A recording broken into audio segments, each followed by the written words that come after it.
Je trouve ma répartie chez Lidl. Des enquêtes exceptionnelles, pas de langue de bois et de l'humour. La revue c'est juste mensuel, les vidéos c'est juste tous les jours. Ouais, c'est juste tous les jours. Juste milieu. Regarde ça tous les jours. Juste milieu. Désolé pour mon manque de répartie. Je sais même pas ce que je débite. C'est dur la géopolitique. Ou un peu comme ma... République. Ma République, non?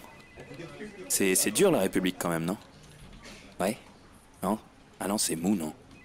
Ouais, les mecs se font chier, on dirait un peu. Ouais, c'est un peu mou. Enfin, ça dépend dans quel pays.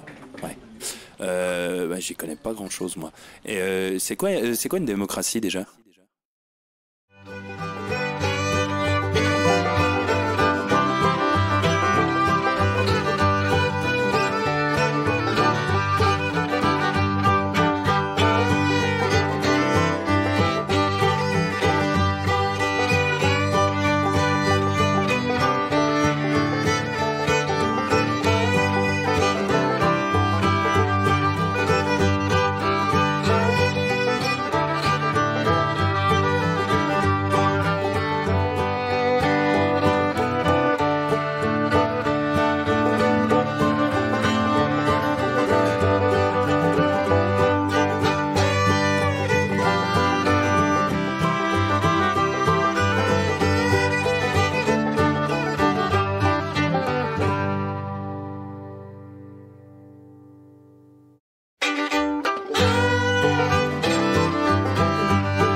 Ça tourne en boucle comme BFM, t'existes plus comme REM. Tout est en grève comme RER, ça capte partout comme France Inter. Faut pas croire tout ce qu'on dit à la télévision. Merci YouTube pour la liberté d'expression. C'est la vérité absolue, de l'info et de l'actu. Si t'as un doute sur le contenu, check les sources ou le nombre de vues. C'est la vérité absolue, de l'info et de l'actu. Si t'as un doute sur le contenu, check les sources ou le nombre de vues. Calme-toi Dimitri, la force tranquille, ça tape dans le mille. De midi à minuit, t'es comme les mensonges comme des quilles. Depuis qu'il y a des séances publiques, je veux plus au cirque mais à l'hémicycle. Scandale politique et médiatique, pour rien rater il faut que tu cliques. Mec c'est Rémi, le meilleur du pire en ligne de mire. Aucun parti pris, que des avis bien réfléchis. J'ai encore bourré comme un Polac, donc je pensais voir Laurent Ournac. Je crois que je suis toujours à côté de la plaque, mais en politique c'est qui est le crack. Ouais je sais qui est le crack. Juste milieu. Je crois que c'est qui est le crack. Salit des kilomètres de presse pour faire un résumé express. Ça charbonne comme un chinois avec la qualité d'un bavarois. On sera en retraite après notre mort, on sera bouffé par l'inflation. Dans le doute je vais voter Voldemort pour les prochaines élections. Passe de la country à la drill sans transition. C'est pas une bonne idée de me confier cette mission. Si t'aimes pas, dégoûte pas les autres. C'est pas moi qui le dis, moi je suis le roi des pauvres. Pour réfléchir, j'ai qu'un euro, mais au moins je tomberai pas dans la fraude. Je le prononce Mittel, comme Angela Merkel. Désolé, je fais ce que je peux, je trouve ma répartie chez Lidl.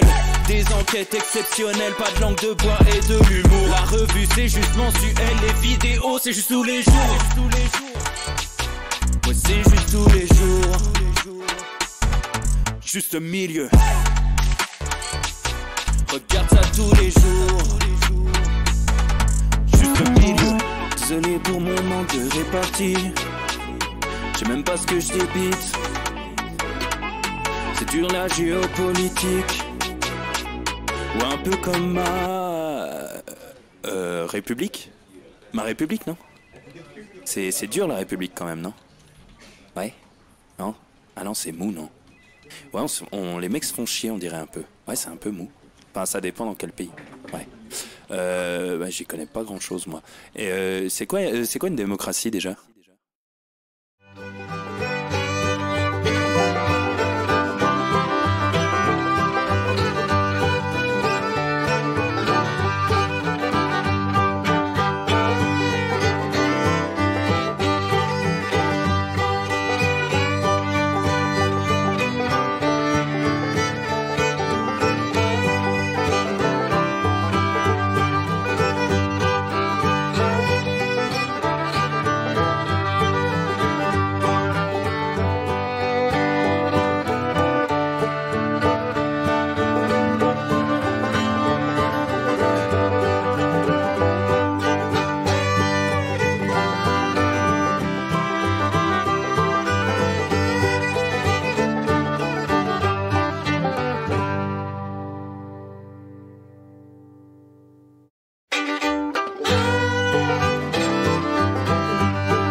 Ça tourne en boucle comme BFM, t'existes plus comme REM, tout est en grève comme RER, ça capte partout comme France Inter.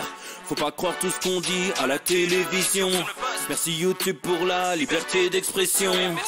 C'est la vérité absolue, de l'info et de l'actu. Si t'as un doute sur le contenu, check les sources ou le nombre de vues. C'est la vérité absolue, de l'info et de l'actu. Si t'as un doute sur le contenu, check les sources ou le nombre de vues. Calme-toi Dimitri, la force tranquille, ça tape dans le mille. De midi à minuit, t'es comme les mensonges comme des quilles.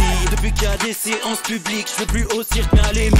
Scandale politique et médiatique, pour rien rater il faut que tu cliques. Mec c'est Rémi, le meilleur du pire en ligne de mire. Aucun parti pris, que des avis bien réfléchis. J'ai encore bourré comme un Polac, donc je pensais voir Laurent Ournac. Je crois que je suis toujours à côté de la plaque, mais en politique c'est qui est le crack. Ouais je sais qui est le crack. Juste milieu. Je crois que c'est qui est le crack. Ça lit des kilomètres de presse pour faire un résumé express. Ça charbonne comme un chinois avec la qualité d'un bavarois. On sera en retraite après notre mort, on sera bouffé par l'inflation. Dans le doute je vais voter Voldemort pour les prochaines élections. Passe de la country à la drill sans transition. C'est pas une bonne idée de me confier cette mission. Si t'aimes pas, dégoûte pas les autres. C'est pas moi qui le dis, moi je suis le roi des pauvres. Pour réfléchir, j'ai qu'un euro, mais au moins je tomberai pas dans la fraude. Je le prononce Mittel, comme Angela Merkel. Désolé, je fais ce que je peux, je trouve ma répartie chez Lidl. Des enquêtes exceptionnelles, pas de langue de bois et de l'humour. La revue c'est juste mensuel, les vidéos c'est juste tous les jours. Ouais, c'est juste tous les jours. Juste milieu. Regarde ça tous les jours. Juste milieu. Désolé pour mon manque de répartie. Je sais même pas ce que je débite. C'est dur la géopolitique. Ou un peu comme ma République. Ma République, non? C'est dur la République quand même, non? Ouais? Non? Ah non, c'est mou, non? Ouais, les mecs se font chier, on dirait un peu. Ouais, c'est un peu mou. Enfin, ça dépend dans quel pays. Ouais. Bah, j'y connais pas grand-chose, moi. Et c'est quoi une démocratie, déjà? Messieurs, dames, bonjour à tous, bienvenue. On est de retour pour le Juste Bistrot. Enfin, on est de retour depuis hier. Enfin, je veux dire, on est là, quoi. On est là, on est bien. Voilà, les amis. J'espère que vous êtes en grande forme pour ce nouvel épisode en ce joli mardi. Le Juste Bistrot, vous le savez, le rendez-vous des fins de journée. Ça fait plaisir, on se fend la gueule. Un peu d'actualité, un peu de blague, un peu d'humour. Souvent très fin. Ça, c'est quand même la petite spécificité clientèle, un petit peu de Tour de France aujourd'hui. Alors, on se fera les 5 derniers kilomètres. C'est pas l'étape du millénaire, donc voilà. Et surtout beaucoup de plaisir avec des gros sujets une fois de plus. Je vous le dis tout de suite, j'avais annoncé une émission spéciale Darmanin. Eh ben non, ce sera demain. J'ai complètement oublié, je voulais vous parler d'autre chose. Mais quand même des sujets un petit peu sympatoches. Enfin, les sujets se pressent à la porte, hein, vraiment, tels les drogues à la porte du nez de Pierre Palmade. Ah, je suis un petit peu poète. Je suis un petit peu poète aussi. Mais voilà, voilà les amis, on va parler de beaucoup de choses aujourd'hui. On va avoir du portefeuille numérique du côté de l'UE. On va avoir du Papendiaï. On va avoir du Dupont-Moretti. Hein, alors là, c'est vrai que je suis pas électricien, mais c'est un bien beau culot qu'il a le monsieur. C'est un bien beau culot, mais voilà, voilà un petit peu les amis le menu du jour pour cet épisode. J'espère que vous, ça va, que vous êtes au taquet. Merci à Ingrid von Horstmann qui vient de sub le 17e mois, là c'est magnifique, et qui nous dit, elle aurait mis, même si je suis pas toujours d'accord avec toi, merci de diversifier mon horizon médiatique. Bonne continuation à la team, merci à toi camarade. Merci à Miss Deans aussi, 7e mois, merci beaucoup. Mais en 15e mois en tout, merci Miss Deans, j'espère que ça va. Et j'en peux plus également, le 9e mois, c'est magnifique les copains. Voilà, on est ensemble plus que jamais. Hein. More than ever. Parce que commence à y avoir, ouais, il commence à y avoir quand même de l'international. Il commence à y avoir de l'international et ça fait plaisir, voilà, dans cette aventure folle de juste milieu qui n'est pas finie. Qui n'est pas finie. Ouais.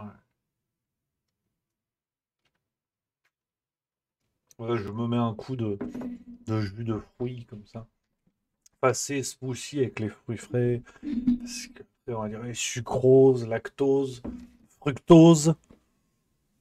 Après, Tatiana Ventose. Enfin, après, j'arrive pas à suivre. Merci à Koukomi qui vient de subprime le 5e mois également. J'espère que ça va.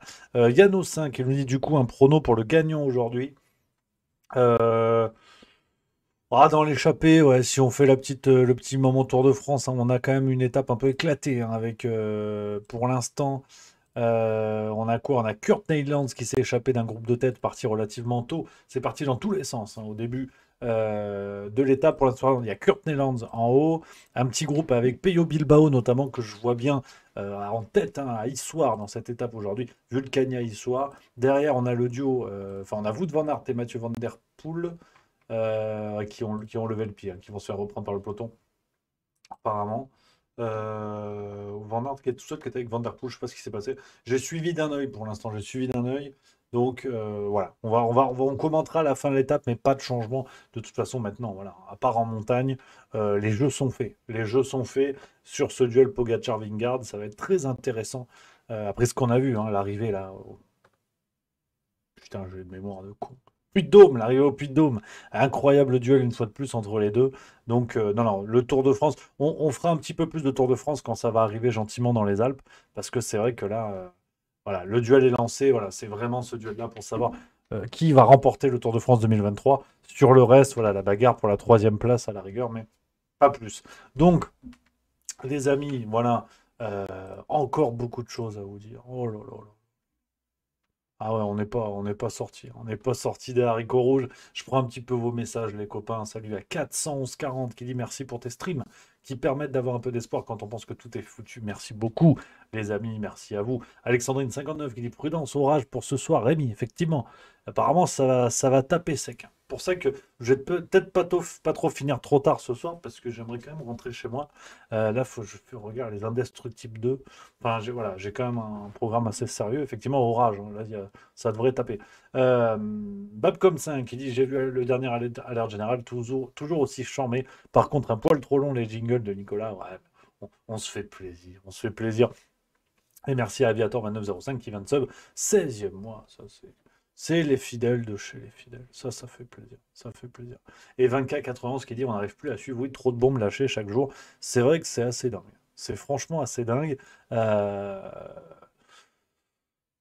Tous les mois, on a des trucs, tous les jours, toutes les heures, peut-être, on a des trucs assez sidérants. On parlera, j'aimerais vous en parler d'ici la fin de la semaine, je pense, ce sera jeudi.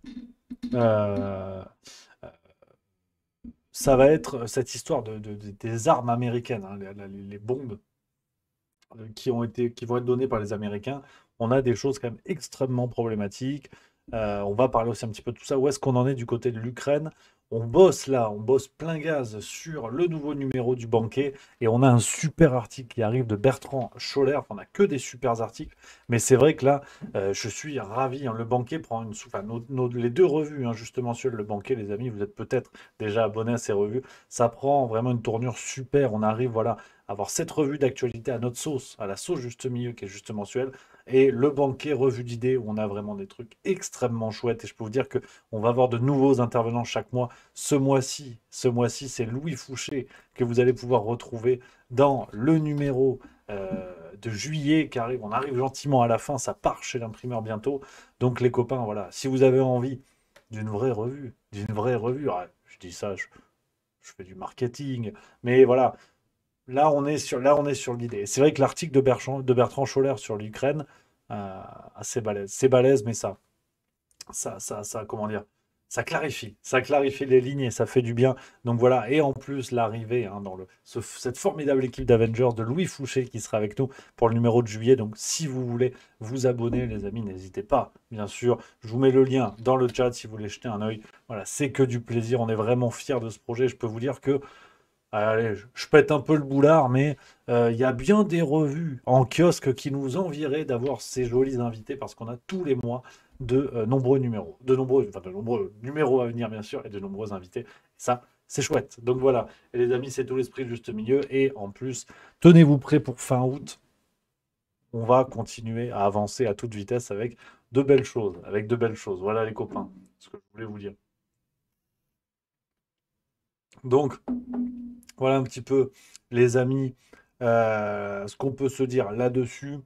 On va y aller gentiment parce qu'aujourd'hui, bah, c'est Assemblée nationale avec Éric Dupond-Moretti. Hein, voilà, le Shrek du barreau, hein, le bibendum du prétoire. Bon, alors, qui est hors compétition dans la catégorie des pompes à vélo, on le sait bien évidemment, ministre de la Justice mis en examen, bon ben voilà, il n'y a pas à chier, mais qui a quand même cette affreuse capacité à donner des leçons de morale, à faire des leçons de morale, et là c'est vrai que c'est assez bluffant, hein, il faut s'accrocher à son bourrelet, comme on dit. C'est assez bluffant. Merci à AEG1 Infernity qui vient de se prendre le troisième mois. Bonjour, merci à toi. Et en plus, tu vois, la séquence est massivement drôle. Là, j'ai un arrêt sur image, c'est le début de la vidéo du compte Twitter d'LCP. Et regardez la tête de Yael Braun-Pivet qui en dit si long, à un président de l'Assemblée nationale du haut de son perchoir qui regarde les pigeons que nous sommes, citoyens français. Et voilà ce que nous a dit le Shrek du barreau aujourd'hui. À quelques jours de ces émeutes, monsieur le député Aurélien Lopez-Igori, je trouve qu'il est effectivement scandaleux de voir des élus de la République, ceints de leur écharpe tricolore, ne pas quitter les lieux lorsqu'on crie « on déteste la police ». Moi, je ne déteste pas la police. J'aime la police, j'aime la justice, j'aime la République, j'aime la Constitution de 1958. Voilà, donc bon, alors Dupond-Moretti, j'aime la police. Alors on verra quand elle viendra le chercher pour lui foutre les menottes, si ça arrive un jour. J'aime la justice, bah, c'est marrant parce qu'il l'aime quand elle ne s'applique pas à lui. Et d'ailleurs, on notera, petite info, hein, on notera donc l'appel, hein, de ce Dupond-Moretti, personnage assez ordurier quand même, hein, de par le comportement, de par les attitudes, de par les actes. Rappelons-le, hein, ce monsieur qui aime la République, mais qui a fait des doigts d'honneur au sein même de l'Assemblée nationale. Voilà, ce qui est un doigt d'honneur à l'institution elle-même avant tout. Donc il aime la République pour mieux lui pisser dessus derrière, mais ça c'est autre chose. Et on notera que dans les guignols qui applaudissent la sortie du Dupond-Moretti, alors les rares guignols, hein, les rangs sont clairsemés. On a Elisabeth Borne, hein, qui a mis son plus beau t-shirt Malabar, mais c'est pas le sujet. Regardez ce monsieur, là où j'ai mon curseur, là. Ce monsieur qui applaudit et qui va se lever. La regardez. Constitution de 1958. Bah, si jamais, en fait, lui, c'est Rémi Rebeyrotte, celui qui avait fait un salut nazi dans l'Assemblée nationale. Hein. Il est toujours là, parce que le problème, c'est l'extrême droite. Et lui, il est là. Il a fait le salut nazi. Mais parce que, en fait, il faut faire attention. Il faut faire attention. Le nazisme, c'est pas tout le temps pas bien. Voilà. Non, mais tu vois, là, si tu coupes ma phrase, hop, je vais en prison. Alors que si je dis le néonazisme en Ukraine, Joker, carte Joker. Et là, t'as gagné. Et là, on te dit, bon, effectivement, c'est plus compliqué que ça. Des insignes de la Waffen-SS sur des sacs à dos, c'est une forme de nostalgie mal placée. Le bataillon Azov, hein, c'est un bataillon controversé, comme nous avait dit le Figaro, alors que Front National, Le Pen, nazisme. C'est ça, en fait, le truc. C'est là où il faut. Je sais, c'est pas évident, mais bon. Et Rémi Rebeyrotte, salut nazi dans l'Assemblée, c'est bon. Ça, tu peux. Parce que t'es pas d'extrême droite, en fait. Tu peux être nazi tant que t'es pas d'extrême droite. C'est compliqué. Je sais, hein. Et puis, j'aimerais que ce soit une blague, hein. J'aimerais, hein. Mais c'est là où je dis à mes amis d'extrême gauche, même pas tout le temps, ça c'est vrai. Mais ne vous enflammez pas trop vite, parce que si un jour le vent tourne et que vous venez à être les favoris du second tour, enfin, ou en tout cas les favoris pour être au second tour d'une présidentielle en France, vous allez manger pareil, hein. Hein, on trouvera des trucs. On dira Jean-Luc Mélenchon, Attila le 1. Ah oui, mais quel rapport en fait? Parce que en fait, Attila, t'enlèves 5 lettres, ça fait la France insoumise. Et on dirait, oui, mais ça n'a aucun sens. Oui, oui, oui, absolument. Mais c'est pas bien, l'extrême gauche. Et voilà, donc c'est pour ça, ne vous emballez pas trop vite. Rappelez-vous, chers amis d'extrême gauche, que quand vous vous satisfaisez, non, quand vous êtes satisfait, on va pas prendre trop de temps, trop de risques verbaux d'ailleurs. Quand vous êtes satisfait du fait qu'on tape sur la gueule de l'extrême droite, rappelez-vous toujours que bientôt ce sera vous. Voilà, hein, rappelez-vous-le, c'est très important.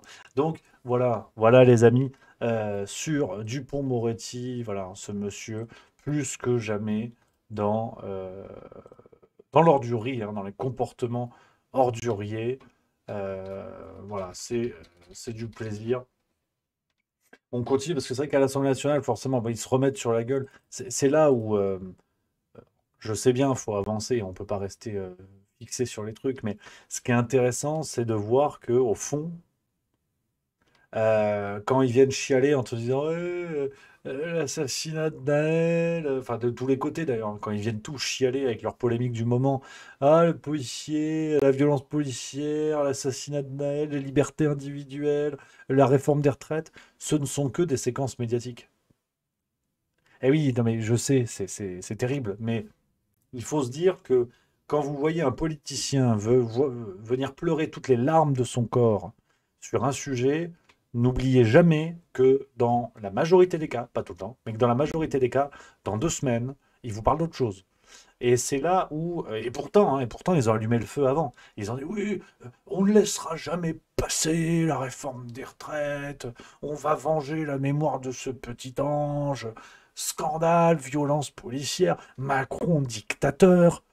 Bon, bah 2 semaines après, oui, alors du coup, sur la réforme de la courbure des concombres, qu'est-ce qu'on peut dire aujourd'hui? Monsieur le député.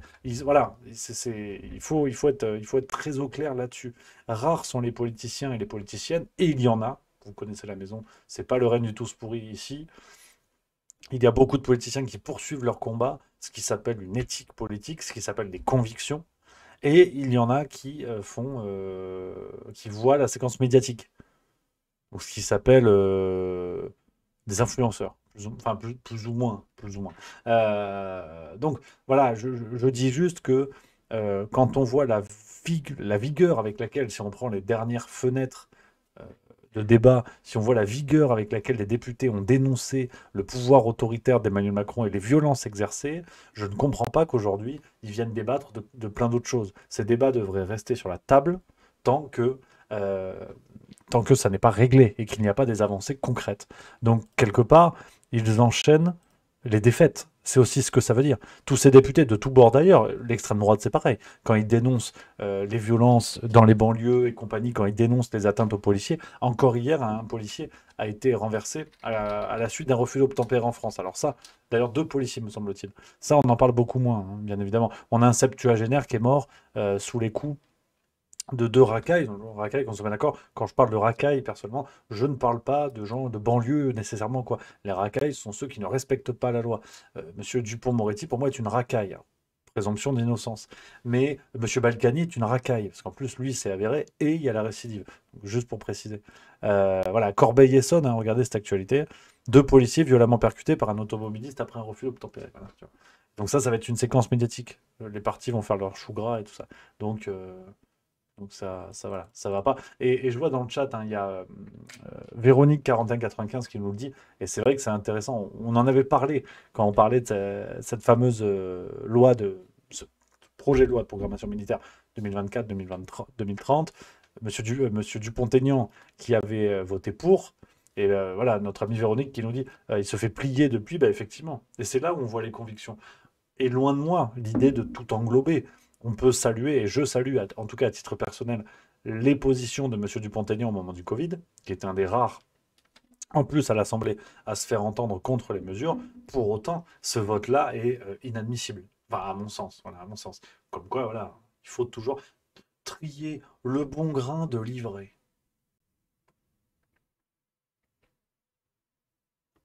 T'as vu, elle est belle celle-là.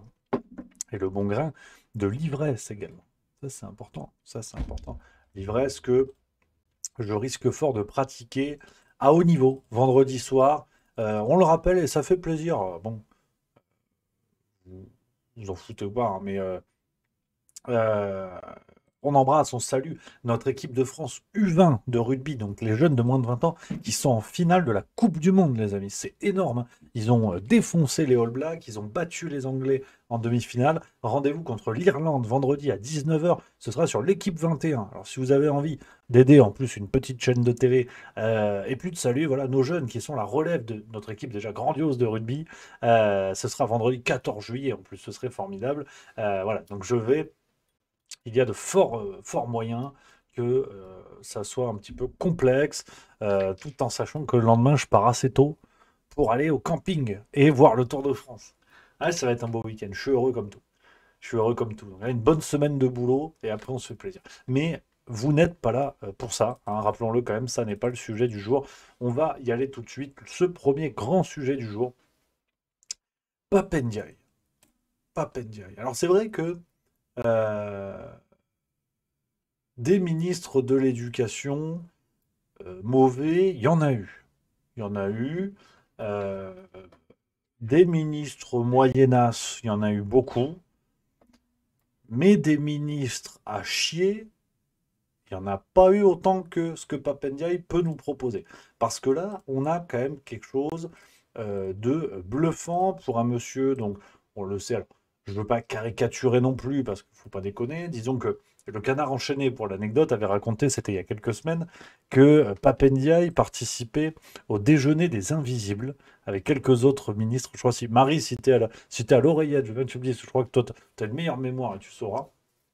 Avec François Braun aussi, me semble-t-il, ministre de la Santé, ils organisaient un dîner entre eux, des ministres invisibles, donc en gros des branleurs. Euh, Parce que dans l'action politique de ces gens-là bon, bah, est extrêmement rare et voire inexistante, hein. Je veux dire, Pape Ndiaye se satisfait d'un taux du baccalauréat qui a un petit peu baissé cette année. Euh, Quand on voit le niveau requis, c'est-à-dire que si, même après toutes les mesures pour faciliter l'obtention du baccalauréat, ça baisse, ça veut dire que c'est assez sidérant, mais bon, ce serait trop facile de le reprocher qu'à lui. Je veux dire, c'est une longue descente aux enfers vers la bêtise universelle, faire des citoyens abrutis qui, qui sont davantage malléables, hein. Ça, c'est une grande tendance. Donc ça se voit sur plusieurs décennies, pas seulement sur, euh, sur un mandat. Donc voilà, on ne peut pas tout reprocher à Pape Ndiaye. Par contre, c'est vrai que son truc à Pape Ndiaye, c'est le sexe. Voilà, c'est aussi le sexe. aussi le sexe, il aime bien. Alors, enfin, il aime bien, lui, je sais pas, il fait ce qu'il veut. Mais il a dit à l'école, c'est important, tout ce qui est formation lié à tout ça. Euh, voilà, tu vois, par exemple, on a des choses comme ça, hein, il veut relever le niveau d'orthographe des élèves. Hein. Papendia est favorable à des points en moins au bac si on fait des fautes de français. Donc, pour vous dire en fait à quel point le mec est nul et sert d'énormes fusibles, c'est qu'en plus, on apprend grâce à sa volonté politique que les fautes de français n'étaient plus sanctionnées. Ce qui est déjà en soi une première révélation. C'est-à-dire que avant, tu faisais des fautes de français, tu perdais les points. Peut-être en plus, c'était du malus, tu vois. Et là, tu apprends plus du tout, en fait. Alors, c'est vrai qu'à l'épreuve de français, ça doit faire mauvais genre, sans mauvais jeu de mots. Mais tu vois, c'est dire un petit peu le niveau où on en est. Il veut réduire les vacances, par exemple, le niveau des mesures hein, qui sont proposées. Et ce qu'il aime bien aussi, c'est voilà, les séquences. Hein. Euh, où est-ce qu'on a vu ça récemment? Il a encore fait une sortie, il faut que je vous le retrouve. Parce qu'après, on va parler de cette histoire d'extrême droite, vous vous en doutez. Alors, attendez, bougez pas, bougez pas, bougez pas. Voilà, le 17 mai 2023, tu vois, merde. Papendiaï, à l'école Papendiaï lance une campagne de sensibilisation. Voilà. Il a dit. Ministre de l'Éducation Papendiaï a lancé mercredi une campagne de sensibilisation dans les collèges et lycées arborant le message "Ici, on peut être soi", à l'occasion de la Journée internationale contre l'homophobie et la transphobie. Cette campagne menée dans les collèges et les lycées de France s'adresse à la fois aux élèves LGBT et à tous ceux qui pourraient, pour quelque raison que ce soit, être empêchés de vivre pleinement leur identité, écrit le ministère dans un communiqué. Voilà. L'enjeu est grave. Les conséquences de l'homophobie et de la transphobie sont connues. Insultes, harcèlement, mise à l'écart, échec scolaire, repli sur soi et parfois comportement suicidaire. Rappelle la rue de Grenelle. Donc, il a dit que c'est important. Voilà. Il a dit que c'est important. Alors, loin de moi l'idée de dire bien évidemment que ça n'est pas le cas, hein, qu'on soit bien d'accord. Mais on aimerait des statistiques. Combien de gens ça concerne? Quand on voit par exemple l'accueil des élèves handicapés aujourd'hui en France, qui est un drame absolu, l'insertion des élèves handicapés et l'accompagnement à l'école, primaire, collège, lycée, quand on voit déjà la catastrophe que c'est, il n'y a pas de. Bien sûr, il ne faut pas faire de tri pour savoir qui emporte quoi et se baser simplement sur des statistiques pour décider de la politique publique. Ce serait du McKinsey dans le texte. Mais quand on voit déjà ce qu'on n'arrive pas à gérer pour ce qui me semble, pour ce que je pense, si on se met dans le raisonnement McKinsey, justement, statistiquement, on a plus de besoins d'accompagnement et d'intégration des élèves handicapés avant cette question LGBT+. Il faut mener les deux de front, mais quand on n'en arrive pas à faire un, pourquoi on fait une grande cause commune sur quelque chose dont on ne donne aucune statistique, on ne sait pas ce que ça représente, et on en fait une cause nationale. D'autant que, je joue un petit peu sur les mots, mais vous allez voir où je veux en venir, quand Papendia dit tous ceux qui pourraient, pour quelque raison que ce soit, être empêchés de vivre pleinement leur identité, rappelons quand même qu'au moment de la vaccination de Covid-19, ça n'a pas dérangé les discriminations, même à l'école. Même à l'école. Donc rappelons quand même que tout ça est généralement du flanc. L'identité de non-vacciné ou de vacciné telle qu'elle a été brocardée dans les médias était aussi une forme d'identité. D'ailleurs, moi, parce que je suis progressiste, je suis dans le mouvement, je me sens vacciné. Et j'aurais dû essayer ça devant un policier en cas de contrôle. J'y ai pensé tardivement, mais je pense que ça se tente en fait. C'est bon, monsieur, vous avez le certificat pour le restaurant? Non. Vous êtes vacciné? Non. Vous pouvez pas rentrer? Si. Pourquoi? Je me sens vacciné. Je me sens vacciné 8 doses. Vous êtes vaccinophobe, peut-être? Non, mais dites-le. Non, mais genre, vous avez le droit, vous êtes nazi, éventuellement. Ukrainien ou pas? Parce qu'il faut voir. Donc, c'est ça le truc. C'est une cartouche qu'il aurait fallu tester. Parce que sinon, tu peux pas mégenrer les gens comme ça. Moi, je m'identifie comme un vacciné. Ça se tente. Hein. Si jamais ils reviennent avec la chiasse de la palourde ou la varicelle du tampon usagé, attention. Hein. Attention, ça se tente. Moi, je dis ça comme ça. On verra ce que ça donne. Parce que si ils me rejettent mon droit à moi de me sentir 23 fois vacciné même, t'as vu, j'augmente, c'est les cours de la bourse, Wall Street. S'ils me rejettent à moi, c'est que quelque part, ils nient le courant LGBT+. Et là, c'est pas bien. Et là, c'est pas bien. Ouais.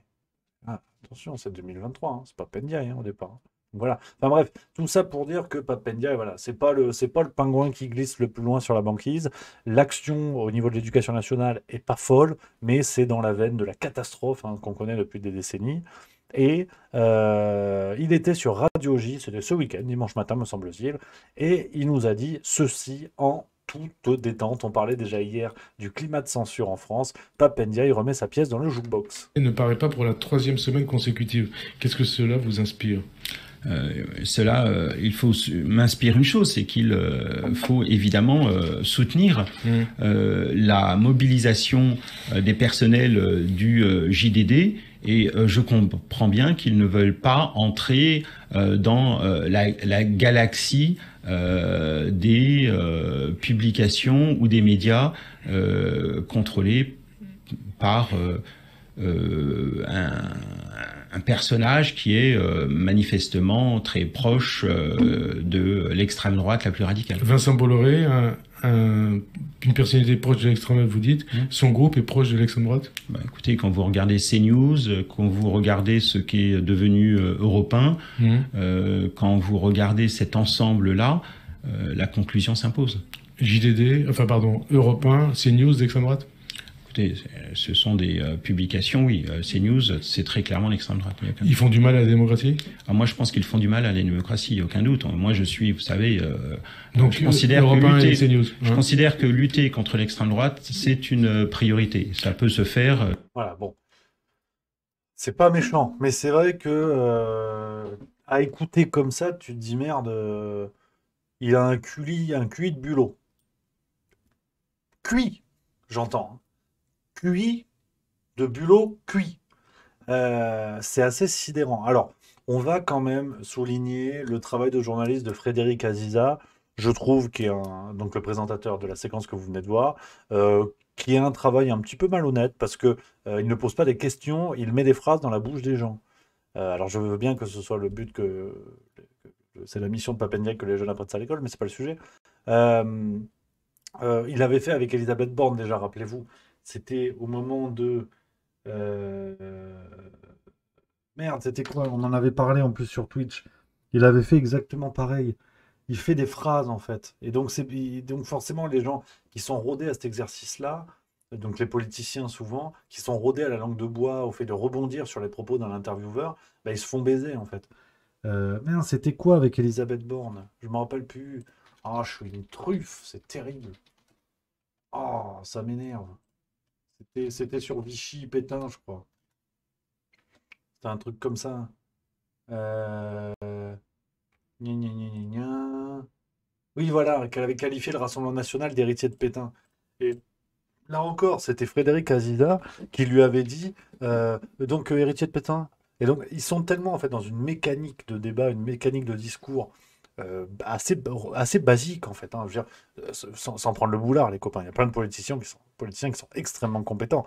Mais on va dire la génération McKinsey, par facilité, la génération Macron plus largement, sont des gens en fait qui font de la rhétorique assez basique, assez moyennasse. Et puis avec des techniques de com qu'on apprend dans des agences de marketing à la con, où tout le monde porte des Stan Smith et rentre en vélo moustache, tu vois. C'est-à-dire, c'est reprendre ce que vient de te dire l'intervieweur, rebondir dessus pour mieux l'amener vers tes sujets à toi. Sauf que quand l'intervieweur vous dit ce que lui veut entendre, vous vous faites baiser. Et là, Papendiaï, qui effectivement, peut-être qu'il n'avait pas pris un café, je sais pas, mais il n'a pas l'air complètement éveillé. Il y a beaucoup de E, c'est-à-dire que quand tu as plus de E qu'un élevage de poules, c'est que c'est pas bon signe en termes de discours. Et tu vois, l'autre lui dit c'est l'extrême droite, oui. Mais du coup, Europe 1 et CNews, c'est l'extrême droite. Et l'autre, oui, c'est l'extrême droite, machin. Et il rebondit comme ça. Donc, de la part d'un ministre de la Culture, déjà, c'est intéressant parce que c'est le ministre de tous les Français qui, en plus, porte une critique. Il y a deux volets, il y a deux volets. D'abord, porte une critique sur les médias. Or, je pensais que la liberté des médias en France était respectée et respectable. Et autre point, parce que disons-le, Papendiaï fait une critique sur une entreprise. Parce que CNews, Europe 1 appartiennent au groupe Bolloré, qui sont des groupes privés où ces entreprises, en fait, donnent la ligne éditoriale qu'ils souhaitent. Et si le pouvoir en place n'est pas content, c'est une possibilité dans la mesure où ces groupes éditoriaux, enfin en tout cas ces médias, enfreignent les lois françaises, ils peuvent être interdits. Donc que ces médias soient autorisés et que le gouvernement s'en sert pour faire une lutte contre l'extrême droite, c'est de la cagolerie. C'est de la cagolerie terrible, c'est ridicule. Et donc voilà, ils n'ont plus que ça à la bouche. C'est en gros LGBT+, lutte contre l'extrême droite, soutenir l'Ukraine. Mais c'est un logiciel qui ne fait pas vivre un pays. Donc au bout d'un moment, c'est assez terrible. D'ailleurs, si on se met au niveau de Pape Ndiaye, c'est-à-dire en termes de jugement de Pape Ndiaye, un niveau extrêmement bas, c'est-à-dire sur CNews, c'est le groupe Bolloré, on imagine que Bolloré est proche de l'extrême droite, donc c'est l'extrême droite. Sur Europe 1, il y a Sophie Davant qui va animer une émission à la prochaine rentrée médiatique. Est-ce que c'est Sophie Davant ou est-ce que c'est Sophie Dasreich? Parce que moi, il faut juste me prévenir. Je ne savais pas que Sophie Davant faisait des saluts nazis nus dans sa douche. Je ne savais pas, tu vois. Mais si on se met à ce niveau bidon de raisonnement de dire, il y a quelques, sur CNews, qu'on soit bien d'accord, je ne rejette pas tout en bloc, hein, sur CNews et Europe 1, oui, il y a des intervenants, même des présentateurs, qui ont des positions politiques claires, qui se situent plus à droite et à l'extrême droite, qu'on soit bien d'accord. Maintenant, est-ce que ça fait de toute la chaîne un toboggan pour l'extrême droite? J'en suis pas certain. Parce que si on se met à ce niveau de raisonnement, Pape Ndiaye fait sa déclaration sur Radio J, qui est la radio de la communauté juive en France. Faut-il du coup interdire cette chaîne de radio dans la mesure où elle est communautaire? Ben non, en fait, ce serait débile. Parce que c'est pas parce que tu t'appelles Radio J que tu fais que forcément la promotion d'Israël dans un truc complètement aveugle. Ce serait débile. Et pourtant, c'est ce que dit Pape Ndiaye. Donc au bout d'un moment, c'est malheureux, mais leur niveau de raisonnement est tellement bas du plafond que ça peut se retourner contre eux. Et très bonne remarque, je suis complètement d'accord avec Ryu Connor dans le chat, qui dit il y a des pédophiles à CNews. Alors en l'occurrence, Jean-Marc Morandini. Est-ce que ça fait de CNews une chaîne de pédophiles? C'est marrant parce que Pape Ndiaye ne prend pas cet argument-là. Alors qu'à l'antenne, et merci à Ryu Connor, je suis tout à fait d'accord avec toi. Quand Éric Zemmour était sur CNews, on disait oui, mais regardez, il a été condamné alors qu'il avait fait appel. Il était encore en appel de l'une de ses condamnations. Et on disait oui, mais il a été condamné. Donc CNews est une chaîne d'extrême droite qui tolère quelqu'un comme Éric Zemmour. C'est marrant parce que Jean-Marc Morandini est condamné, il est en phase d'appel également, pour détournement de mineurs, et personne vient dire en fait, du coup, CNews est une chaîne de pédophiles. C'est marrant qu'ils choisissent bien l'angle d'attaque qui leur plaît, au moment où ça leur plaît, pour décrédibiliser CNews. Parce que, pour moi, Pape Ndiaye serait un peu plus crédible s'il disait CNews et l'extrême droite, et en plus, ils hébergent quelqu'un condamné pour détournement de mineurs, comme M. Morandini. Là, j'aurais dit, ok, le mec est carré. Donc c'est marrant quand même qu'en plus, dans cette attaque très basse, il ne soulève pas le point, à mon avis, le plus saillant de cette histoire. Bon, on continue. Parce que, vous vous en doutez, la séquence médiatique qui s'est ouverte derrière était assez vivace. On a notamment Laurence Ferrari qui a réagi. Et alors là, elle a allumé le moteur. Je peux vous le dire, très belle réaction, je trouve très belle. Chiadée, dans les mots, Laurence Ferrari, tout de rouge vêtu, est-elle communiste? C'était sur CNews Europe 1. Ainsi donc, un ministre de l'Éducation nationale se permet de jeter l'anathème sur deux rédactions indépendantes de 120 et 160 personnes, à savoir CNews et Europe 1, qu'il accuse toute honte bue d'être d'extrême droite. Faute du moindre argument étayé, cet employé de la République dénigre, salit et insulte l'intégralité de ces 280 journalistes dont je salue une fois de plus le travail irréprochable et à qui je redis ma fierté de travailler quotidiennement à leur côté. Un ministre qui n'aime pas la contradiction, qui entend donner des leçons de démocratie depuis son salon cossu des quartiers chics de Paris, où les écoles publiques sont surtout bonnes pour les autres, mais pas pour ses enfants. N'aurait-il pas quelques dossiers plus urgents à traiter? Par exemple, le niveau en français et en maths des élèves qui ne cesse de dégringoler. La réforme du lycée professionnel ratée. C'est Emmanuel Macron qui l'a annoncé. Les hausses de salaire pour les profs mal payés et surtout mal considérés, ratées encore. Les enseignants ne sont pas dupes. Ils sont tout seuls en première ligne. Pas de vague.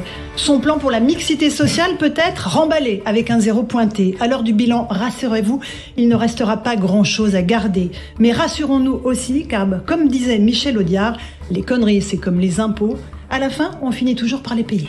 Il est 18h sur CNews et sur Europe 1.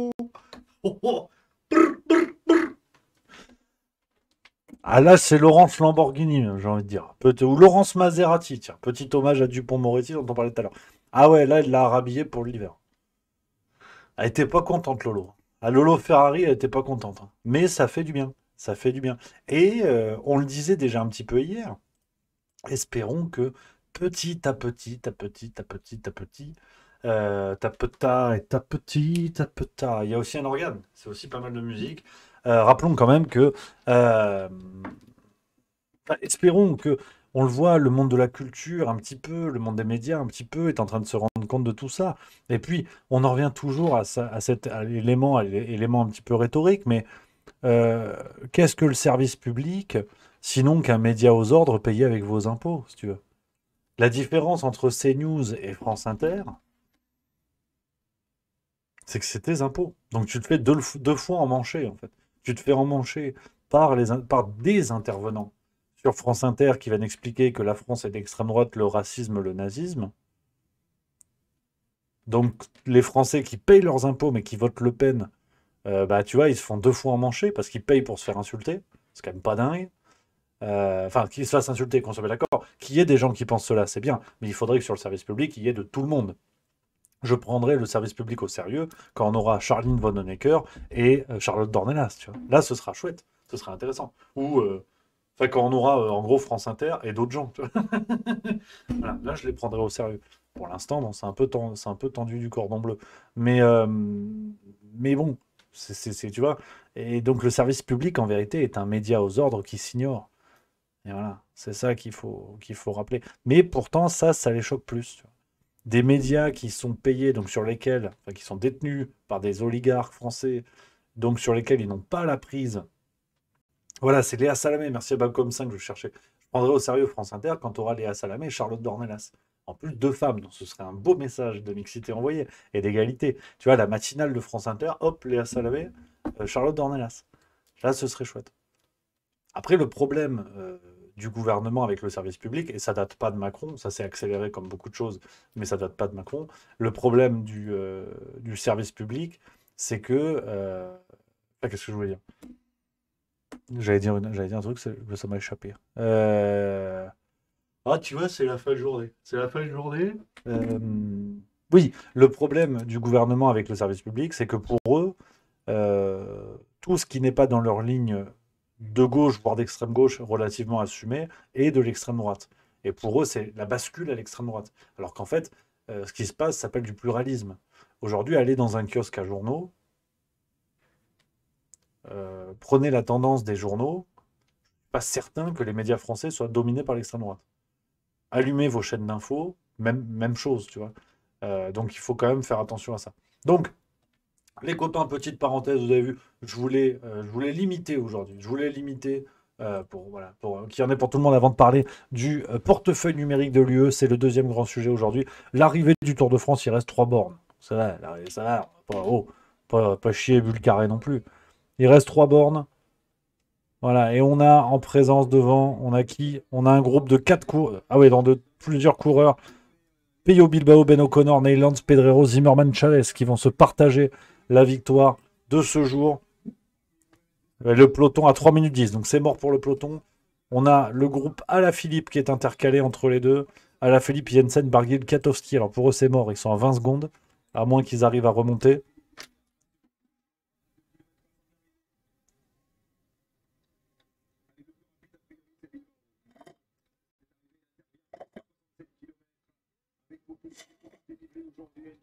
Une grosse étape quand même, 5 cols. 5 cols en tout. Lorenzo de 12-27 qui dit: tu fais du vélo, Rémi? Oui, j'adore ça. En fait, j'adore même en faire, le vélo de route. Là, tout de suite, ça saute pas aux yeux. Mais j'aime bien. Si, j'aime beaucoup le vélo de route. J'aime regarder et j'aime faire. Tu vois, ce week-end, je suis allé rouler. Alors, autour de Lausanne, c'est sympa comme tout, mais ça monte encore plus que Benjamin Griveaux, tu vois. C'est chaud. Et attaque de Ben O'Connor de la G2R. Ce serait sympa, une petite victoire de la G2R. Le leader, Ben O'Connor. On finit l'étape, les amis. Après, on attaque tout de suite sur le portefeuille numérique. Il reste 1 km 6. Vous voyez, il n'y a vraiment pas grand-chose. C'est l'affaire de 3 minutes. Ben O'Connor, c'est... Ah, là-haut, la petite scission. La petite scission, Pello Bilbao piégé. Ah, c'est fort, c'est fort. C'est fort, c'est fort, c'est fort. Pedrero, c'est mort, ils sont plus que deux devant. Ben O'Connor. Alors, Pello Bilbao deuxième, Ben O'Connor. C'est pas mal, c'est pas mal, il reste 1 kilomètre. Oh, Zimmerman qui accélère. Oh, l'énorme pétard de l'Allemand Zimmerman. Bilbao derrière lui, Bilbao derrière lui. Ils vont se disputer la victoire, les deux. Oh, c'est fort, c'est fort, c'est fort. Zimmerman, gros rouleur. Attention, Pello Bilbao qui peut le déborder. Hein. Il est plus rapide. Bon, ils ont fait le trou avec les autres. Hein. C'est Mout pour les 4 autres. Ben O'Connor qui va essayer de combler. Ça va être très compliqué. Très, très compliqué. Est-ce qu'ils vont se faire un petit duel là de pistard? Ouais, oh là, Bilbao et Zimmerman, ils sont trop devant. Il reste 600 mètres. 600 mètres encore.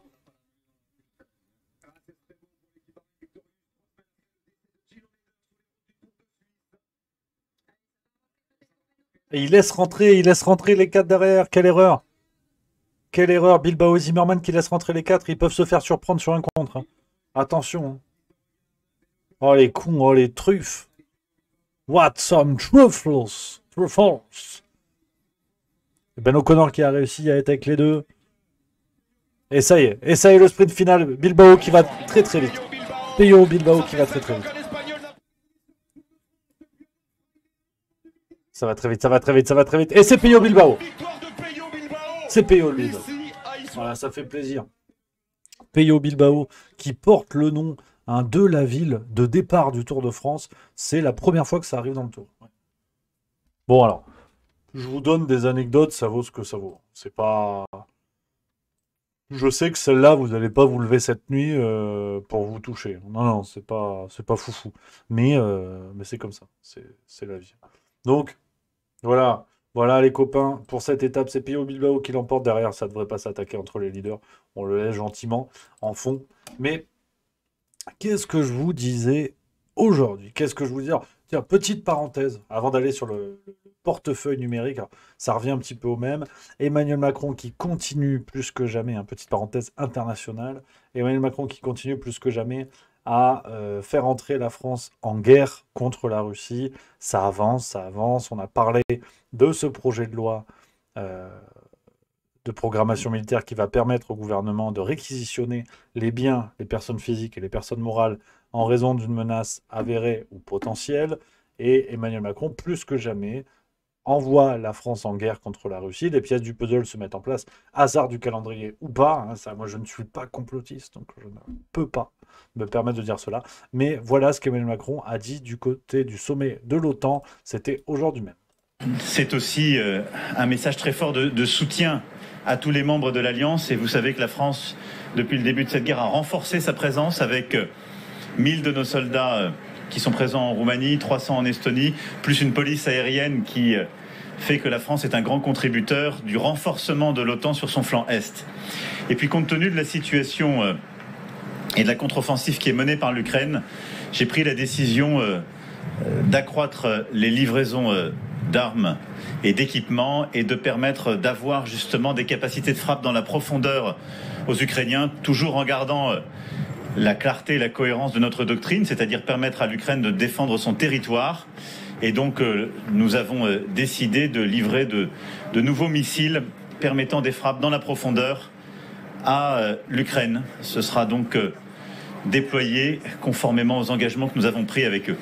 Voilà, donc le règne des bouchers continue. Le règne des bouchers continue de... voilà, alors déjà, j'ai pris la décision, on pourrait continuer, voilà. J'ai pris la décision d'un enfant vexé qui joue à la guerre. Mais bon, ça, on en a déjà parlé à plusieurs reprises. Ce qui est intéressant, c'est que on a un conflit qui se dessine, un conflit de bouchers, où de manière claire et avérée, alors que ce fut déjà le cas, notamment pendant la Seconde Guerre mondiale, mais c'est un autre débat, de ces pays de l'Occident qui envoient se faire massacrer les Ukrainiens avec leurs propres armes. C'est on vous aide sans être dans le conflit. Donc on est au sommet de la lâcheté, d'autant plus venant de pays qui ne pourraient pas résister. Aujourd'hui, Poutine attaque la France. Vous croyez qu'il se passe quoi? D'autant plus quand on envoie et qu'on pioche dans nos réserves d'armes pour aider l'Ukraine. Donc c'est doublement néfaste. Mais voilà ce qui se dessine, voilà ce qui se dessine. C'est absolument fou, absolument dingue, avec une sorte de zébulon, euh, peut-être même sous substance, ça, je ne le dirai pas, je ne suis pas complotiste, euh, mais d'un zébulon de j'ai décidé, tout comme il disait, j'ai bien envie d'emmerder les non-vaccinés. Cette première personne du singulier d'Emmanuel Macron qui revient dans les moments les plus dramatiques. Vous noterez hein, que quand on parle d'économie, de trucs comme ça, où il n'en paye pas les conséquences, c'est nous, c'est on, mais dans ces moments graves, c'est clairement le jeu. Donc, voilà, là-dessus, ce que je voulais vous dire, alors, c'est pas le sujet du jour. On va y aller, on va y aller. euh, Avec cette histoire, vous en avez sûrement entendu parler. C'est un sujet chaud du moment, une fois de plus, hein. Pendant que tout le monde regarde du côté de l'Ukraine, du côté des émeutes, du côté des mollets de Kylian Mbappé pour savoir dans quel club l'année prochaine il viendra faire la cagole, on apprend par l'intermédiaire du site Euractiv, donc un site spécialisé sur l'actualité liée à l'Union européenne. On apprend, hein, via cet article, le lancement du portefeuille d'identité numérique européen à Paris. Alors on va lire l'article, une fois de plus, vous savez que j'aime bien faire ça, simplement lire l'article parce que ça suffit. On va le commenter un petit peu, mais il n'y a même plus besoin de fantasmer, de dire ah, le contrôle des populations, le numérique, crédit social à la chinoise. Il n'y a plus besoin de dire cela car vous seriez d'affreux passéistes, hein, d'affreux réactionnaires dans la mesure où tout ça se dessine sous vos yeux. Alors, pendant ce temps, c'est vrai qu'on vous dit regarde l'Ukraine. T'as vu le réchauffement climatique? Là, hier, ils ont sorti des chiffres. Faut que je vous le montre, ça. Ils ont dit attention, hein. Là, en ce moment, les médias relaient une information très importante, c'est celle-là. Les fortes chaleurs de l'été 2022 ont causé plus de 61 000 morts en Europe, dont près de 5 000 en France. Voilà. Ils ont dit. C'est les statistiques, la revue Nature Medicine. Donc il faut faire attention. Entre le 30 mai et le 4 septembre, 5 000 morts en France liés à la chaleur. Alors, on n'arrive pas à savoir si quelqu'un est mort à cause d'un vaccin. On te dit, ça, on ne peut pas le mesurer. Les effets secondaires, ça, on ne peut pas. Par contre, la chaleur, oui. C'est-à-dire que quelqu'un qui a 98 ans, qui fait 150 kilos, qui est diabétique depuis ses 20 ans et qui a une tonne de maladies, c'est la chaleur. On est sûr. Par contre, si elle est vaccinée, c'est pas le vaccin.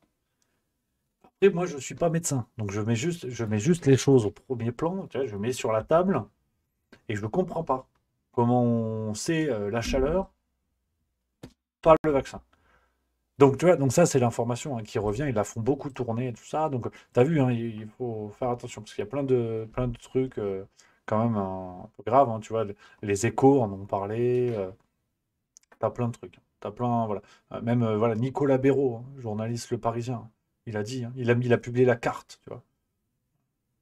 C'est chaud, hein, c'est chaud. Et tu vois, c'est marrant parce qu'en Finlande, il y en a moins. Peut-être parce qu'il fait moins chaud, je sais pas. Moi. Après, je suis pas spécialiste. Et Portugal, Italie, Espagne, il y en a plus. Grèce, plus. C'est fou, ça. C'est hein, comme quoi la chaleur, elle tape bien. Ouais. Non, mais moi, je ne sais pas. Hein, je sais pas.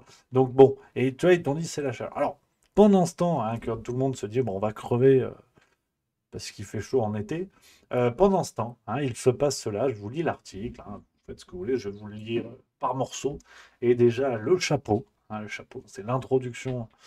Dimitri, si tu penses que c'est un couvre-chef, il faut arrêter l'émission.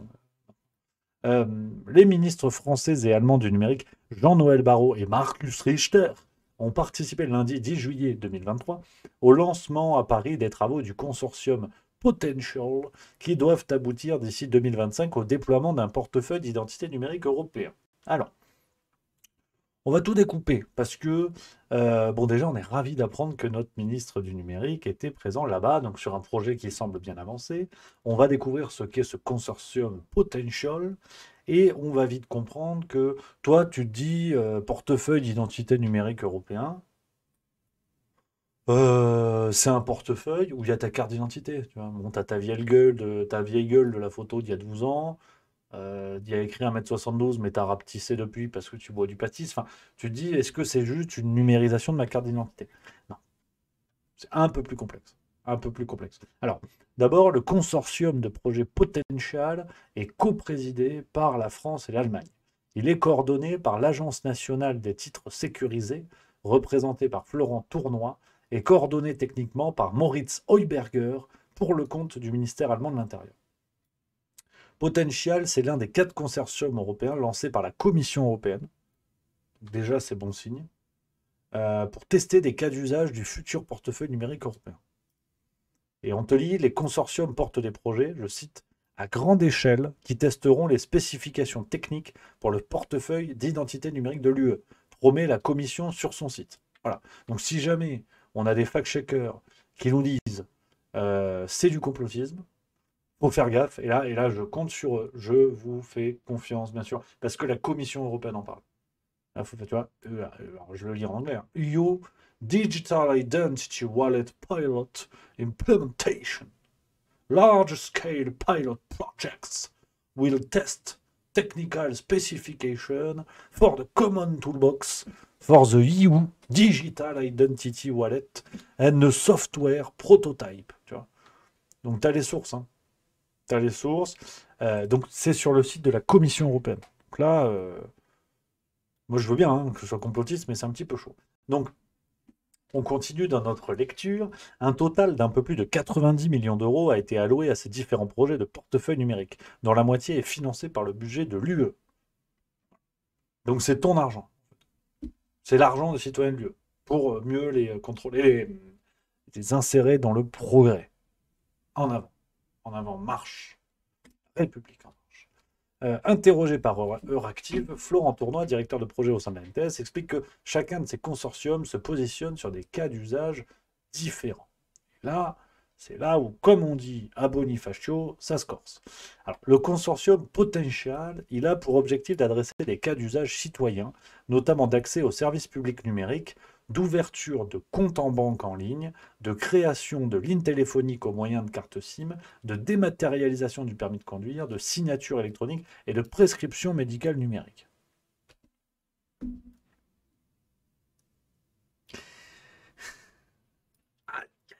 Alors là, on a envie d'être complotiste. C'est vrai, non mais je le reconnais. Si Monsieur Reichstadt est dans le secteur, je reconnais que là, tout de suite, on a envie d'être complotiste. Parce qu'on se dit, merde, si tout est numérisé, carte d'identité, compte bancaire, ligne téléphonique, permis de conduire, admettons, alors, ça n'arrivera jamais. Moi, je sais, on n'est pas la Chine. Moi, j'ai bien vu. Hein. La Chine, c'est la dictature communiste. L'Europe, c'est le progrès. Donc, ça n'arrivera jamais. Mais admettons, admettons. Il y a cette histoire de portefeuille d'identité européen à Paris. Ça doit arriver d'ici fin 2025, donc on sera bientôt fixé. Mais en attendant, ils vont nous dire que c'est pas vrai. Mais admettons, tu fais un excès de vitesse. Toi, tu as ta vieille Dacia, il n'y a plus un boulon qui tient, mais tu arrives quand même à aller au-delà de 120. Tu sais pas comment, mais c'est comme ça. Tu te fais arrêter. Bonjour monsieur, vous étiez à excès de vitesse. Là, tu dis quoi? Monsieur l'agent de la maréchaussée, ça m'étonnerait. J'ai même plus de pare-brise. À cause de la loi Greta Thunberg, enfin l'économie, enfin bref. Écoutez, monsieur, vous étiez à 124. Il y a une tolérance de 3 km/h. Donc 124 moins 3. Patrice, 124 moins 3. 121. T'es sûr? Ah, tu as fait le calcul. 121, madame. Monsieur, excusez-moi. 2025, progrès, monsieur.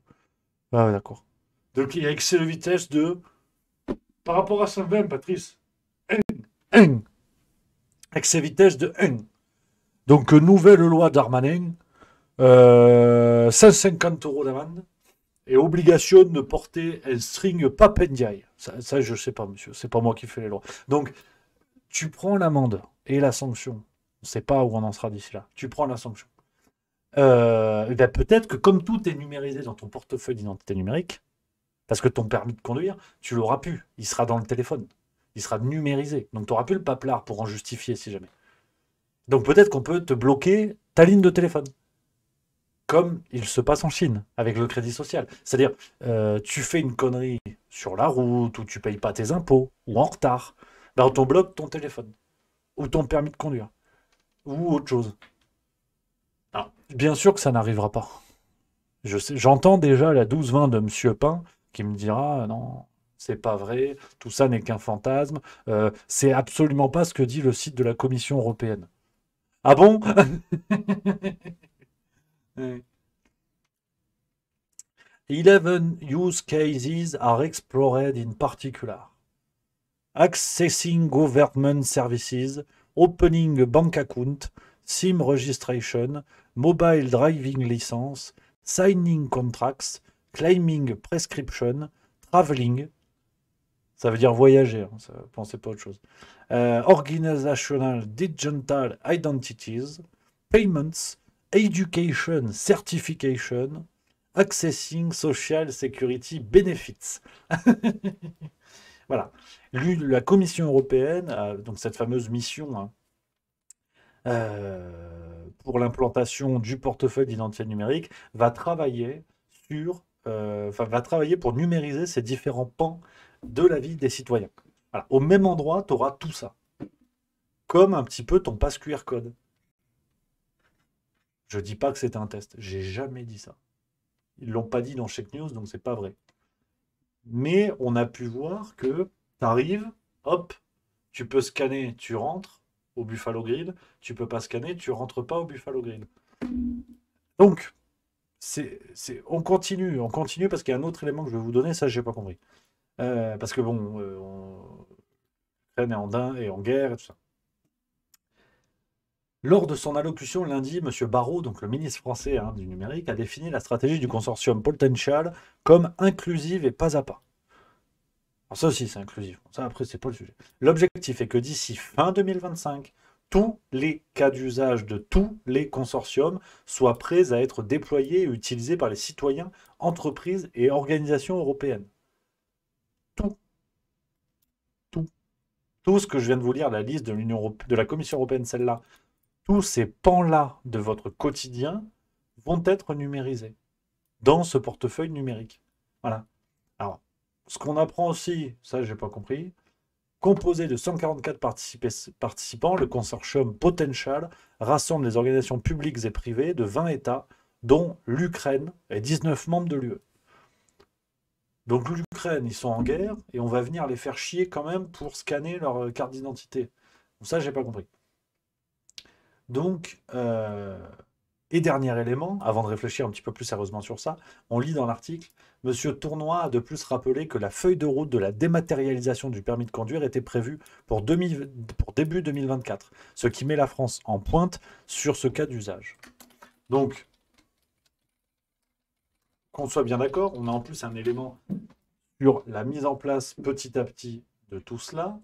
Regardez, par exemple, là encore, peut-être que c'est du complotisme, mais Le Parisien, dans un article du 16 mai 2023, nous en parlait. Le permis de conduire dématérialisé bientôt sur nos téléphones. La version numérique du certificat sera disponible dans l'application France Identité. Les premières expérimentations débuteront à la fin de l'année dans 3 départements, avant une généralisation début 2024. Donc, voilà, je vous ai donné les éléments, je vous mets les sources, voilà, vous pouvez retrouver les sources, les copains, comme d'habitude. La page de la commission, cet article Euroactive, comme d'hab, vous connaissez la maison, il n'y a pas de doute là-dessus. On va juste, et ça va pas prendre des plombes, parce que finalement, c'est assez clair et assez assumé. Le crédit social à la chinoise semble être fantasmé par nos dirigeants.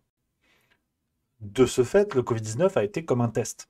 Comme un test où on a vu à la fois à quel point les citoyens pouvaient se soumettre vite et bien, c'est-à-dire se plier aux consignes malgré le flou absolu et le bricolage de toutes ces consignes, la peur permettait d'eux. Ça, c'est l'expérimentation sociale, c'est l'ingénierie sociale, on a pu l'observer, qu'on soit d'accord, pas d'accord, qu'on juge cela bien ou pas bien, ce sont des faits.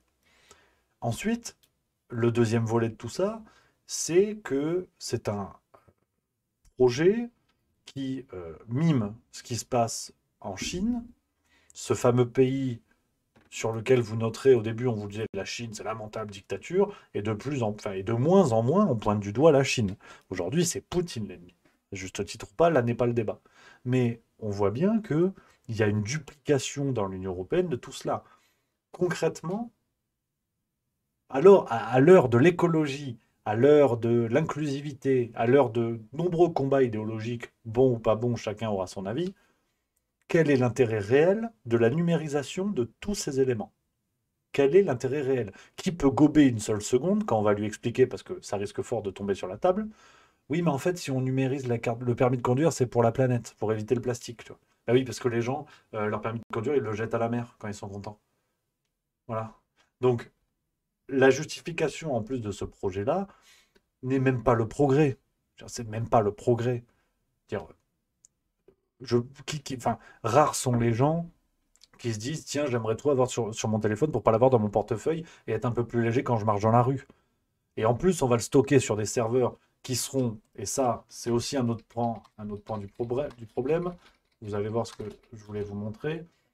Parce que si je fais cette vidéo, et on va découper l'extrait, on va le republier sur YouTube, parce que c'est vraiment une séquence importante que je voulais faire avec vous, c'est que je ne suis pas complotiste. Donc je vous lis l'actualité, mais c'est vrai qu'on a quand même l'impression d'un puzzle plutôt bien fabriqué, dont les pièces semblent s'emboîter entre elles. Regardez ce que nous disait BFM TV le 10 juillet 2023, c'est hier au moment où je parle. L'Union européenne adopte un nouveau cadre légal pour le transfert des données vers les États-Unis. Les transferts de données entre l'Union européenne et les États-Unis bénéficient désormais d'un cadre légal et d'une sécurité juridique pour les entreprises adoptés par la Commission européenne. Bruxelles a annoncé lundi 10 juillet avoir adopté un nouveau cadre légal pour permettre le transfert des données personnelles, ça je viens de vous lire. Le nouveau cadre Union européenne-États-Unis de protection des données personnelles garantira la sécurité des flux de données pour les Européens et apportera une sécurité juridique aux entreprises des deux côtés de l'Atlantique, a déclaré la présidente de la Commission européenne, Ursula von der Leyen, dans un communiqué. Donc, Ursula von der Leyen, qui n'est pas foutue de retrouver des SMS dans lesquels elle fait des négociations scandaleuses au sujet des vaccins Covid-19. Ça, c'est une chose. Cette dame et quelques gens dans son entourage, quelques personnes dans son entourage, dealent directement avec les États-Unis pour permettre aux États-Unis de mettre la main sur des données. Alors, on ne sait pas vraiment ce que ça représente, on ne sait pas vraiment ce que sont ces données, mais c'est quand même curieux de voir que tout cela semble faire sens. Je veux dire, je ne suis pas en train de vous parler d'une décision sur l'agriculture, une décision sur l'espace et un projet de loi sur l'encadrement des transferts de joueurs de foot. Tu vois. On est bien d'accord que je vous parle de ce portefeuille d'identification numérique, ce portefeuille d'identité numérique, pardon, donc où tout va être transformé en données numériques, et on parle dans le même temps de données qui vont être transférées aux États-Unis. Donc si on se place sur un pan géopolitique avec l'idée que l'Union européenne serait l'éternel suzerain et d'une certaine manière un projet américain de mainmise sur l'Europe face au bloc soviétique, au vu en plus du contexte de guerre actuelle, tout cela semble faire sens. Et au bout d'un moment, la phrase que j'aime bien, vous le savez, le plus dur est de voir ce qu'on voit. Là, je pense qu'il faut voir ce qu'on voit. À la fois, les États-Unis soumettent l'Europe pour de bon et la Chine devient un modèle de gestion de la population. Ce projet-là, de portefeuille d'identité numérique, c'est la fin. C'est la fin du jeu vidéo. C'est la fin du jeu vidéo. C'est-à-dire qu'avec le Covid, on a eu l'avant-goût. On a eu l'avant-goût où, effectivement, du jour au lendemain, avec une sorte de code-barre un petit peu chelou, quand vous envoyez via une application gouvernementale, vous pouviez accéder ou pas dans un restaurant, dans un cinéma, dans une bibliothèque. Les gens s'y sont pliés, urgence sanitaire faisant. C'est bien, c'est pas le débat du jour. Mais quand demain, on va devoir justifier que au même endroit, vous allez avoir votre permis de conduire, un accès à, je lis l'article, hein, ouverture de compte en banque en ligne, création de lignes téléphoniques aux moyennes cartes SIM. Quel est le rapport? Pourquoi sur une même application gouvernementale, ce qui n'est absolument pas le cas aujourd'hui car ce sont le fait d'entreprises privées, que ce soit aussi bien les opérateurs que les banques, pourquoi tout centraliser? Où est la notion de progrès? Où est la notion d'économie d'énergie? Où est la notion d'écologie à la rigueur?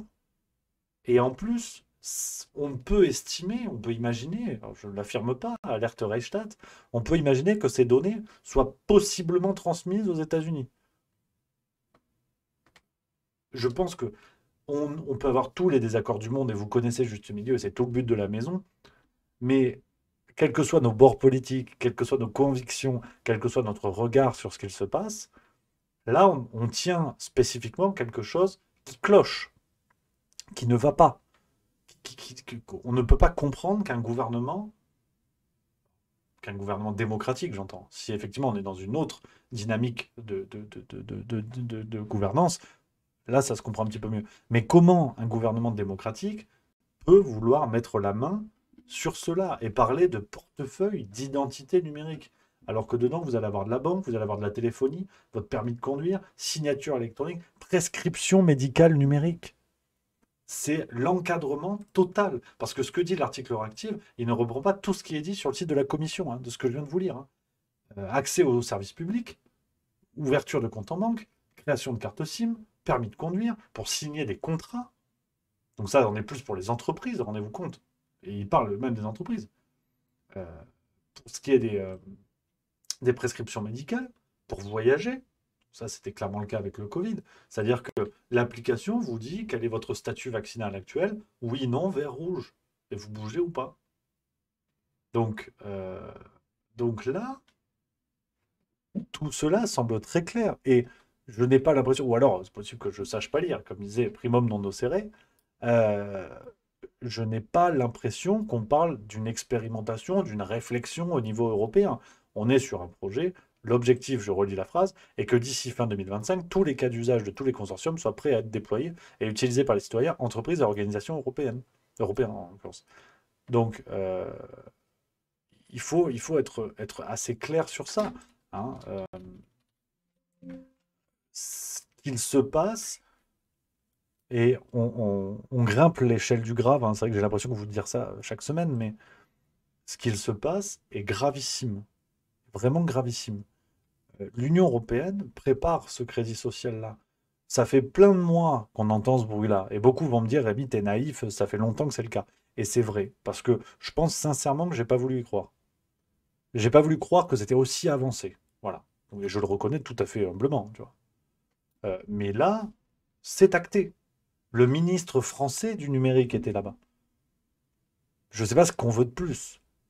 Donc, on se retrouve dans une dynamique, rappelez-vous, au début du Covid, quand nos gouvernants disaient non, merci à Benjrod qui vient de seul pour 3 mois, merci beaucoup.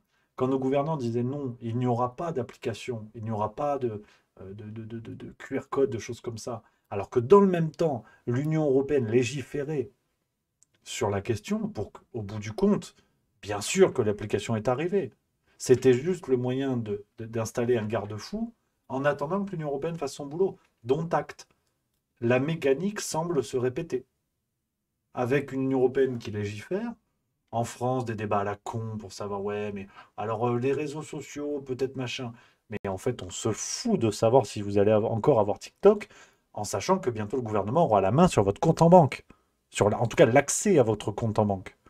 Donc, qu'on ait TikTok pour voir des cagoles avec des gros seins danser, sincèrement, c'est pas la priorité. Pourtant, c'est le débat qui agite la France.